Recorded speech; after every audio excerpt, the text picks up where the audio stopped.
living off my son's earnings, and you dare to treat me with disrespect." Emily's voice reverberated around the room. "I can't bear to speak to you anymore," she shouted, her words slicing through the air. After her tirade, she started to ignore me entirely. As days morphed into weeks, I found myself enduring 4 months of her cold shoulder. To make matters worse, Emily, along with my husband Bruce, did something unthinkable. "Oh no, the key doesn't work," I blurted out in shock, only to realize they had changed the locks to our home without my knowledge. Frustrated by their actions, I secretly sold the house and decided it was time to leave. "My name is Tiffany, and I'm a 30-year-old. I've been married to Bruce for 3 years. We first met at a friend's party, where Bruce's charming demeanor immediately caught my attention. Bruce, 2 years my senior, is a sales representative for a well-established company. His charisma and knack for entertaining made him stand out, and we quickly began dating. As time passed, our connection grew stronger, and after 1.5 years, Bruce proposed. "I can't imagine my life without you, Tiffany. Will you marry me?" he asked during a romantic dinner at an upscale restaurant with a stunning view. It was a bit cliché, but I cherished every second of it and eagerly accepted his proposal. We celebrated our wedding surrounded by family and friends. The day was flawless, filled with joy and laughter from many of our colleagues and friends who attended. After a wonderful honeymoon, we started our married life together, juggling our careers and navigating our new life under the same roof. To maintain a sense of balance in our household, Bruce and I divided the chores between us. Having helped his mother, Emily, with housework for many years, Bruce was quite skilled at managing domestic tasks and was an exceptional cook. His homemade meals were always a treat, and we both looked forward to our days off together, treasuring the quality time and the dates we shared. I felt truly lucky to have him as my husband. 3 years into our marriage, our love remained strong, and we enjoyed a generally happy life. However, not everything was perfect, mainly due to issues with Emily. From our first meeting, Emily had been rather cold toward me. She seemed to disapprove of me primarily because of my educational background. "Oh, you graduated from a less prestigious college. I find it hard to trust those who didn't excel academically," she once remarked disparagingly. While my college wasn't Ivy League, I had chosen it for its specialized courses that matched my interests. I've always believed that one's educational pedigree shouldn't define their worth, especially outside of academia. Emily's comments about my education were unexpected and deeply hurtful. This tension was palpable during family gatherings, leaving Bruce visibly uncomfortable. I had my reservations about Emily even before Bruce and I married, but my love for him was stronger than these concerns. Since losing her husband a few years earlier, Emily had been living alone in her in-laws' home and often visited us, usually finding something to criticize. "Your cleaning skills are lacking. This sloppiness irritates me," she would say, even if Bruce had just cleaned thoroughly the day before. Not wanting to escalate the tension, I remained silent, apologized, and endured her criticisms. Despite my efforts, Emily's visits continued, each one filled with new reproaches about my education, my household management skills, and more, adding strain to our otherwise happy home. Feeling increasingly strained under Emily's critical eye, I found myself doubting what I contributed to our marriage, especially as her words dug deep during times when I felt most vulnerable. Eventually, I reached my limit and decided to discuss the matter with Bruce. "Can we talk about how your mother treats me? It's becoming unbearable," I confided, hoping for his support. "She's constantly putting me down," I continued, frustration seeping into my voice. "Really? I hadn't noticed," Bruce responded casually, his obliviousness catching me completely off guard. It stunned me that he didn't see his mother's remarks as insulting. This revelation in our second year of marriage left me dumbfounded. "Are you serious? You don't think your mom means to be hurtful?" I asked, my voice faltering as I began to question my perceptions. Was I overreacting? No, it couldn't just be me. It became painfully clear that both Bruce and Emily were out of touch with how their actions and words affected me. This realization deepened my distress and disappointment in my husband. I had noticed his complex relationship with his mother before, but it hadn't significantly impacted our marriage until now. One evening, Bruce brought up another of his mother's suggestions. "Mom thinks you should cook more nutritious meals. Can we add more variety to our menu?" he asked. "We both have demanding jobs, Bruce. I can't prepare elaborate meals every day," I replied, trying to keep our responsibilities balanced. But Bruce pressed on, influenced by his mother's expectations. "A wife's cooking can inspire her husband to work harder and succeed, so please put more effort into cooking.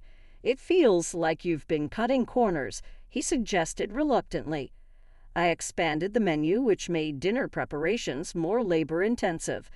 However, what truly unsettled me was Emily's reaction when she discovered that Bruce was sharing the household chores. "How dare you make Bruce do housework? A wife should never do that.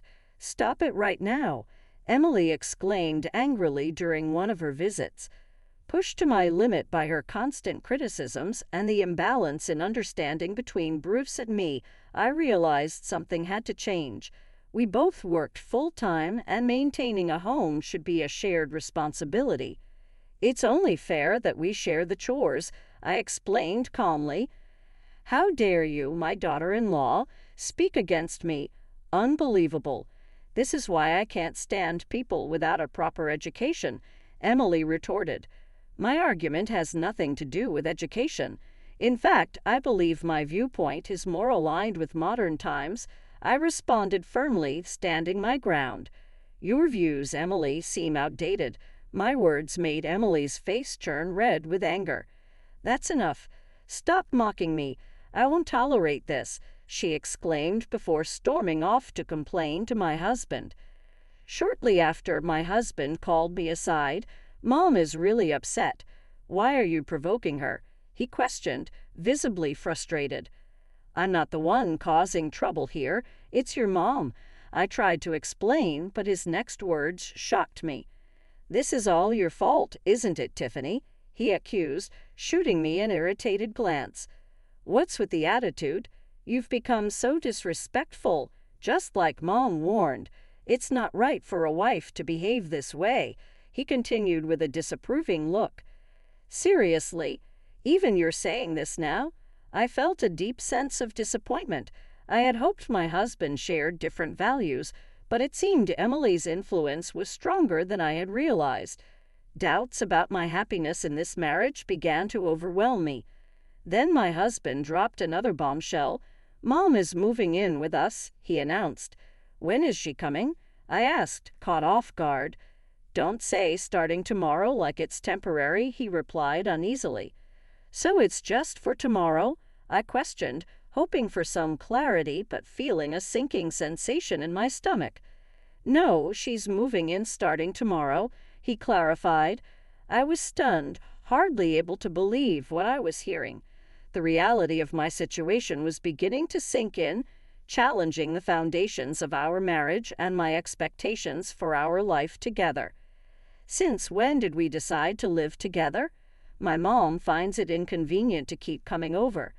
So we thought it made sense for her to move in," he explained, seemingly unaware of how stunned I was by the news. "Why would you make that decision without discussing it with me? I'm the one bringing in the income. Shouldn't I have a say in this?" I countered, feeling the imbalance in our partnership growing. It was painfully clear that my husband was deeply influenced by his mother. Emily seemed to have convinced him that a wife's role was to be obedient, but deciding unilaterally that she would move in with us was completely unacceptable. The next day, Emily arrived as though it was the most natural thing in the world, bringing large bags with her. She confidently claimed a room on the first floor, acting as if she had always lived with us. "Tiffany, get the coffee brewing, will you? You're such an inconsiderate daughter-in-law," she demanded. "Hey, Mom's tired from moving. Cut her some slack," my husband chimed in, quickly siding with Emily to reprimand me. The thought of this becoming a daily routine was intolerable. I braced myself for any unforeseen challenges. Despite Emily's constant orders, I was deeply involved in an important work project and decided to block out whatever she or my husband were saying. "Why are you coming home so late? It's Tiffany's job to make dinner. Why are you making us wait?" Emily complained when I arrived home late one evening. "I had to work late. Looks like you both ate already, so what's the issue?" I replied calmly, trying to diffuse the situation. My husband and Emily glared at me, their faces red with anger. "It's infuriating. Living off my son's money, and you dare talk back," Emily snapped. The situation was spiraling. I realized then just how strained our home life had become, dominated by outdated expectations and a severe lack of mutual respect. My role and happiness within this marriage were becoming questions too pressing to ignore. "I don't even want to talk to you," boomed Emily's voice, full of unwarranted accusations. I was baffled by her assumption that I was financially reliant on my husband. In reality, I earned more than he did. Despite this fact, Emily clung to her mistaken belief and soon started to ignore me completely. Whether I greeted her politely or asked her a question, she would simply brush me off. To my dismay, my husband began to mimic her behavior, joining her in this cold, silent treatment. Before I knew it, I had endured 4 months of being completely ignored. During this time, I was deeply involved in a demanding work project, and strangely enough, their silence turned out to be a welcome respite. Who knew being left alone could feel so liberating? They both wore smug smiles, thinking their silent treatment was affecting me, but I saw no harm in letting them believe that. I even put on a subdued, certain demeanor to keep up the facade. As the project reached its peak, my workload increased even more. Working tirelessly with my team, we finally brought the project to a successful conclusion. With my intense focus, I had completely forgotten about Emily and my husband. I was so absorbed that their attempt to unsettle me with silence went entirely unnoticed. At some point, Emily and my husband must have realized that their strategy wasn't affecting me at all. That's when they resorted to something utterly unthinkable. My key isn't working. No matter how many times I try, it won't fit the lock," I muttered to myself in frustration. It turned out they had changed the locks without informing me. As I struggled outside trying to get in, I overheard Emily's alarmed voice from inside. "Is that a burglar?" Their actions had escalated to a new level of absurdity, locking me out of my own home, and now they mistook me for an intruder. The situation had reached a surreal peak, challenging me to reconsider everything about this increasingly strained household dynamic. "But we're home alone, so it can't be a break-in, right?" Emily's voice carried a mocking tone, dripping with derision. "Maybe it's trespassing," my husband added, joining in her laughter. "Yeah, maybe we should call the cops," Emily suggested, amusement clear in her voice. Their laughter and casual banter echoed through the house, underscoring their complete disregard for me. This was the final straw. I resolved quietly to sell the house and move on. This house had been my family home, left to me by my parents when they retired to the countryside last year. I held full ownership rights and had taken the precaution of having the house appraised, anticipating I might need to sell it quickly due to Emily's overbearing presence. I relocated to a business hotel and informed my parents of the situation and my decision to sell. Disappointed in my husband and Emily, they gave me their full support. Bolstered by their encouragement, I promptly contacted a real estate agent and put the house on the market. I arranged for a locksmith to change the locks, and when I entered the house again, Emily looked visibly startled. "How did you get in? You didn't break the lock, did you?" Her voice, laced with indignation, pierced the air, a sound I hoped to never hear again. Ignoring her protests, I began packing my belongings. Say something. I'll call the police for trespassing. She threatened, her voice growing more frantic. Ignoring her threats, I continued with my preparations to leave. Movers swiftly began transporting my larger items as Emily continued shouting accusations, calling me a thief. However, I remained steadfast in my silence. The locksmiths and movers seemed uneasy around Emily, likely sensing the tense atmosphere. I had informed them beforehand that Emily was my husband's mother and was suffering from a severe mental condition, ensuring they understood the complex dynamics at play. As Emily continued to shout, her behavior only highlighted her confused state. She had mistakenly changed the locks, thinking my home was hers. The more she screamed, the more obvious her delusion became. I suppressed any reaction and focused on managing the move efficiently. Soon, all my belongings were packed and loaded. I left pre-filled divorce papers on the kitchen table. Without acknowledging Emily's tirades, I walked out the door. As I departed, Emily's shouts became a distant echo. It felt like a fitting reversal to let her experience the sting of being completely ignored. Later that night, my husband called, his voice ceasing with anger.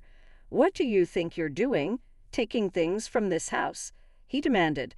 I decided it was time to confront him directly. "What am I talking about? I've only taken what I bought with my own money, and let's not forget the house itself was passed down to me by my parents," I replied. "You've been so wrapped up in pleasing Emily that you've lost sight of reality." It seemed my words finally hit home. His phone was on speaker, and I could hear Emily's puzzled interjection in the background. Perfect. Since she was listening, I continued. "Emily, listen carefully. I've already sold the house, so I need you to leave immediately. And please sign the divorce papers. If you refuse, I'll pursue this through the courts." Both fell silent, clearly taken aback by my declaration. "Are you giving me the silent treatment again?" "That's fine, but know that I will not hesitate to enforce this," I stated, aware that their silence was due to shock rather than disregard. As expected, my husband finally spoke. "Wait, please," but I chose to ignore him and ended the call. Shortly after, I initiated divorce proceedings through my lawyer. My husband promptly agreed to the terms, likely fearing a drawn-out legal battle. As a result, both my ex-husband and Emily were evicted, closing a tumultuous chapter of my life. Although they could have secured a decent apartment with the proceeds from the house sale and their pensions, Emily's irresponsible spending habits had severely drained their financial resources.